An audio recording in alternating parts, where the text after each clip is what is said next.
Isn't Welcome there a to Clack's CH? Trading Post. This is Savannah. Clacks. And Savannah today Carlson. have a berry-rific day.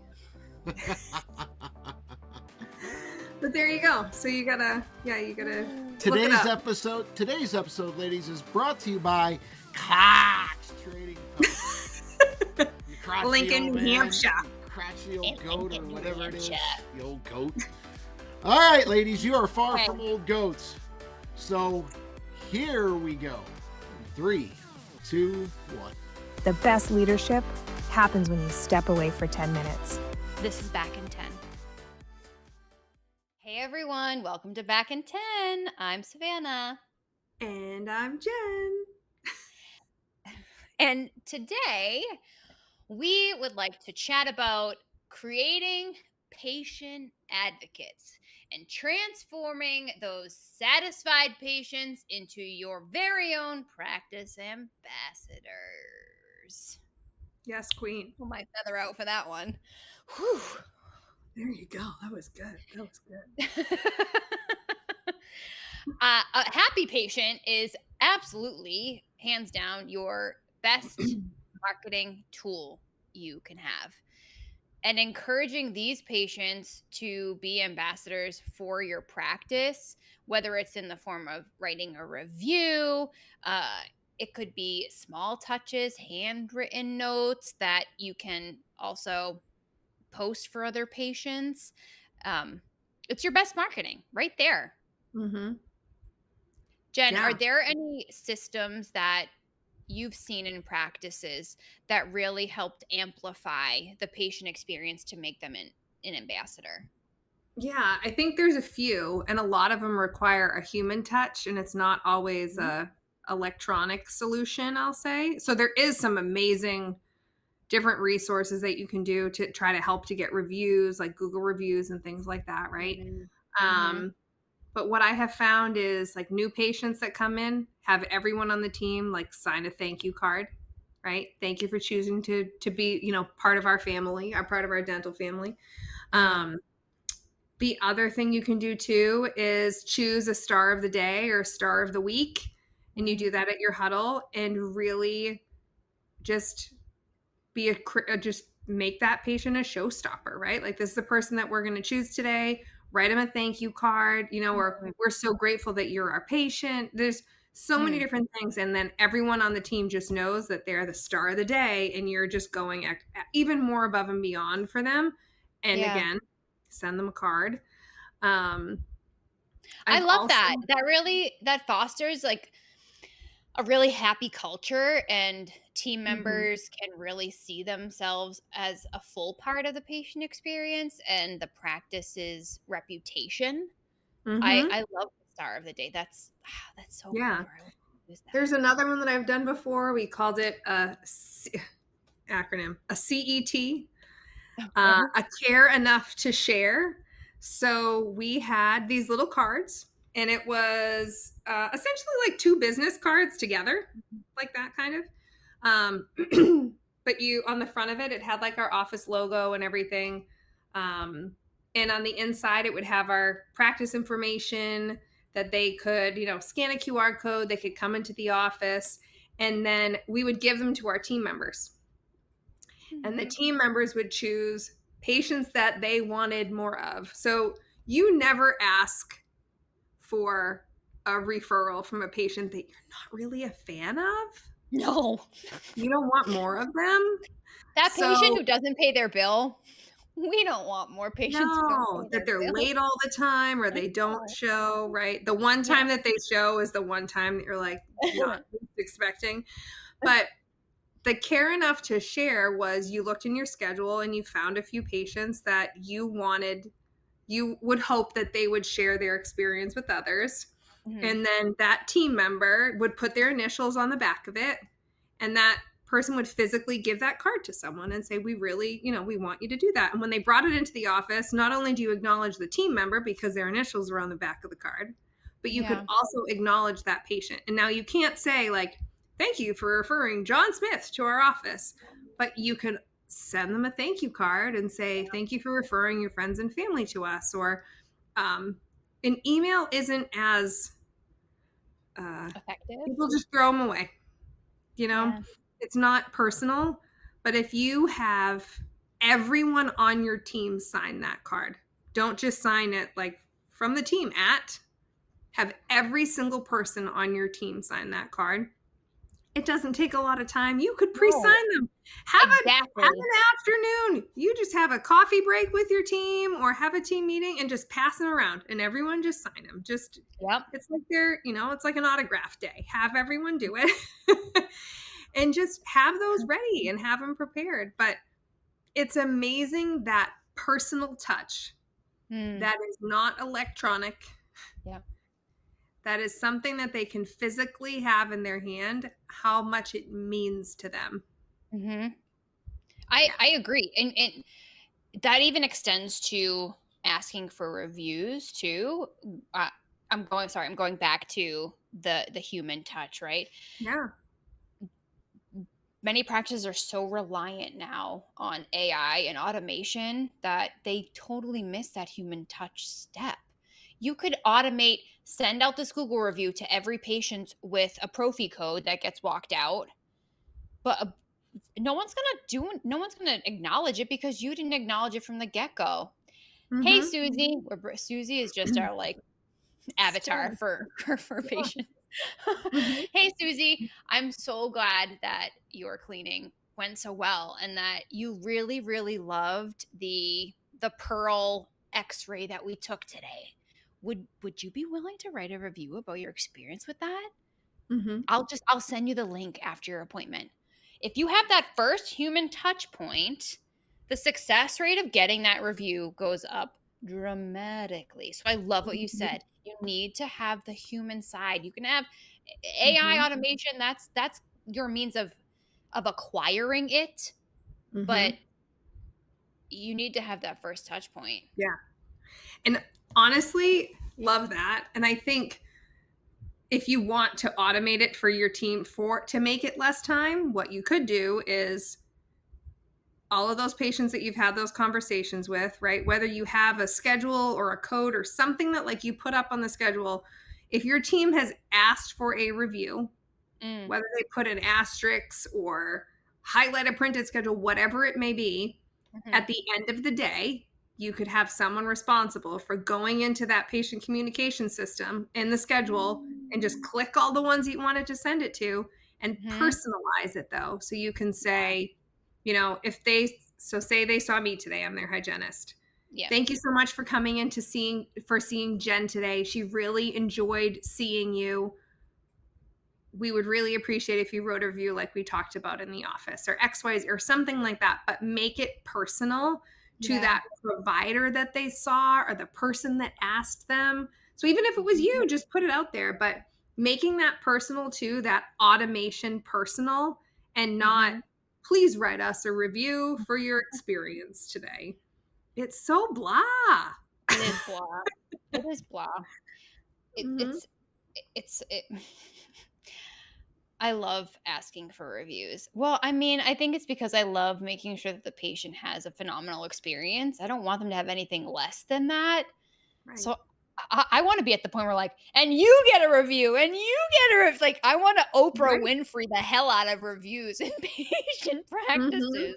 And highlight those at your team meetings or at your huddle. When you get one, whatever system you have, if you want to print it, if you want to whatever it is, if you print it, highlight that team member's name if they were identified, if they were called out in there, highlight everyone on there, give them a gift card to Dunkin' Donuts or something, or go get a coffee, Starbucks, whatever they want, whatever is specific to them that they like, because we talked about appreciation too, right? Yeah. So if you didn't listen to that episode, you should probably go back and listen to that one.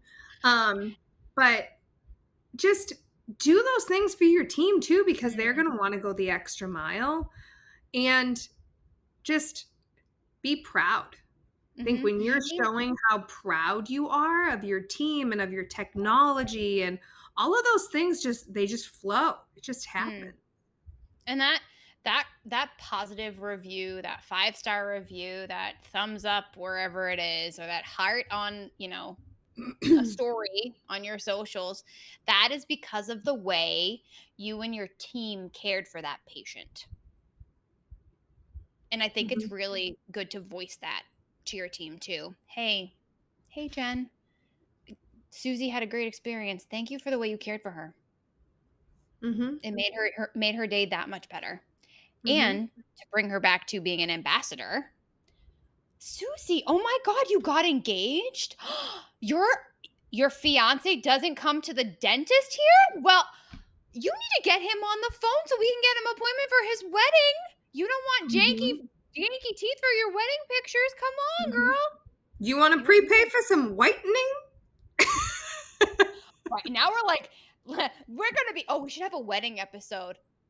Oh, there's so many different things that you can do. But look, that's another Campaigns, way to yeah. have ambassadors, right? Is to, if you have a couple that they're getting married for wedding photos, everything, be like, you know what?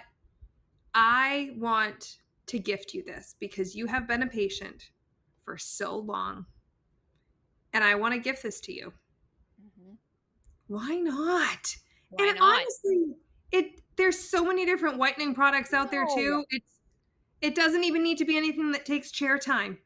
Your Just wholesale is probably $15 on that tube of gel. And you're selling it for what? $125? Give him the tube of gel. it's Get him one. crazy. There's so many different ones. Just find something that is economical for you, that you believe Yeah. in the product, that you can do that.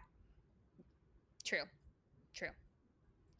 Because those are the things that's also just kind. It's a major milestone, right? There's Yeah. so many different things that you can do. The other thing that we used to do was, if there was a patient that themselves, if they were adopting a child, having a baby, their son or daughter was having a baby, make like a bib, a little dental care basket, right? Like little Yeah. teethers, things like that. And those are not expensive. A lot of them come No. prepackaged, but do something like that and give that to them. It could even be a little, like, I've seen them before. It's like a little like tooth stuffed animal. It's like for the tooth fairy, right? There's so many different things that you can do that it's unsolicited, Yep. and it's like, oh my gosh, they have a new We baby coming into their lives or something, and just give it to them. Right. We had baby bags, and one of our hygienists was in charge of those, and she would pre-make them and check on them once a month. And we did have our logo put on a baby bib. So in the bag was the bib, a teething ring, and you can buy in bulk teething rings from the dollar store. Like you said, Jen, you don't have to break the bank. But we also included a complimentary baby exam. And when the first teeth would protrude, we'd say, if you're concerned or have any questions, bring, no, I don't know, Susie Jr. Give us a call. We'll gladly take a look complimentary. That goes a Yeah. long way. And then that sets up another patient for life. Generational patients are some of your best ambassadors. Your current patients and their reach to bring in their family and friends, that's some of the easiest Yeah. ambassadors in your practice. Yeah. Amazing. It's the simple touches, the unsolicited moments of joy that you bring to people that are Yeah. going to make a lasting impact and make that person sticky to you. Make that ambassador, make them In a sticky good to you. way. Yeah. Man, we've given a lot of great tips today. I'm really proud of us. I'm pretty proud too, Jen. I'm publicly going to celebrate you right now on the podcast. I think that you are absolutely brilliant, and that I'm so incredibly proud of you, and that you're the best mom, and that if your daughters have 1 ounce of you in them, they will be better women for the world. Shit, Savannah Carlson. What Damn it. I'm telling you the truth. I I also, know. for everyone's knowledge, Love I did have you. the honor and privilege of hanging out with Jen and her fam on Friday night. And that was really, it was me saying, hey, Jen, are you free Friday night? And her being like, yeah. I'm like, great. I'm going to come over for pizza night. So tell them to get like me just inviting myself over to their family day and us playing board games and having homemade pizza. Yeah. But Jen's a pretty amazing human. Thank you, love. And her girls are amazing too. I mean, Dominic, I know you're listening to. You ain't shabby. We love you. We're gonna throw you some. We are loves very here. fortunate. He makes a mean pizza. He does make a mean pizza. And not too many people have been able to enjoy his pizza pies, Savannah. So you are very privileged. I'm honored. Okay, I'm gonna demand coming over more often then. Although he said, he was like, yeah, I got to do better on the crust next time. So we'll see. You're gonna, we'll see. You missed like the show though. He throws it in the air and stuff. Damn traffic. But stupid traffic. I know. Next time. But thank you. That was very, very kind. You are an amazing friend, I have to say, and an amazing auntie to my kids. I'm gonna love your kids. Like they're my own. Yeah, not too many kids would bring over whipped cream just so we could like pie in the face. Like, oh yeah. If you're not friends with Jen on social platforms, you got to see this video I captured of. I really wanted to play pie in the face, and mine was in storage, and Jen's girls couldn't find theirs, so the girls literally just put whipped cream on a plate and just started pieing each other. And Jen had so much grace and composure and humor in the situation. Me, I would have been like, "What the f are you doing? Stop!" They had so much fun, and it was so wonderful to see how much fun they were having. I had whipped cream up my schnoz. It was great. Oh, it was. Yeah. I mean, I think there were maybe 1 or 2 tears by the end of it, but more fun was had than tears for sure. Oh yeah. Yeah. Absolutely. On that note, I think I need to go get some whipped cream and have a sundae. Now I'm craving sundae. I want a whipped cream with cherry on top. My goodness. Well, there you go. And I'm going to go and wipe my tears and just think about how grateful I am for you, my dear. Love you. Is this just how I'm going to end every episode, by saying I need to go eat something? Like, well, last time was a drink. Now I'm an alcoholic. Now we have moved on to the desserts. I'm down for that. that. Want a s'mores cookie? Those were delicious. Okay. All right, everyone, go get yourself a dessert. You deserve it. Bye, guys. So stupid. Thanks for spending a few minutes with us on Back in 10. If something made you laugh, nod, or feel a little more human, share it with a friend and make sure that you're subscribed. You can also follow us on Instagram at Back in 10 Pod for more behind the scenes, updates, and probably a little chaos. We're not here to have it all figured out. We're just here to tell you the things that we wish someone had told us. And remind you that leadership doesn't have to be perfect, just real. We'll be back in 10.